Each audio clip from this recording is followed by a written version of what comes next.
It happened right here. And it tripled down. It was for 20 minutes. A sprinkler malfunction turning a Henrico mother's apartment into a pond. The mother not wishing to show her face, but sharing pictures with us to help tell the full story. Everything, it was like underwater. I'm like, am I in a dream or something? Because I did not know like what was going on. That dream, or more like a nightmare, caused damage to her 2-bedroom apartment she called home just a year ago.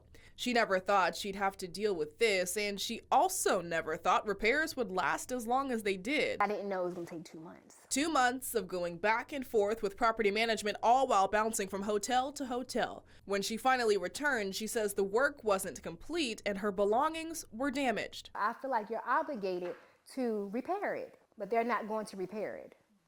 I reached out to property management about her concerns. A spokesperson sent me the following email saying, in part, "We take every resident's concern seriously and work to resolve issues promptly and professionally."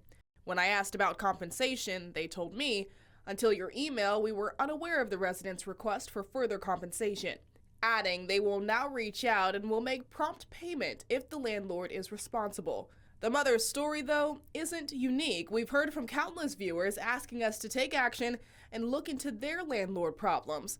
Requests attorney Olivia Szynski with Central Virginia Legal Aid tells me she also receives. Her advice? To know your rights. That starts with getting renter's insurance and knowing what's covered. The money that you will pay to have the renter's insurance, even if you never use it, may seem like a burden. The real burden will be if something happens and you cannot recover from the loss. If you need a repair fixed, notify your landlord in writing and give them a reasonable amount of time to make repairs.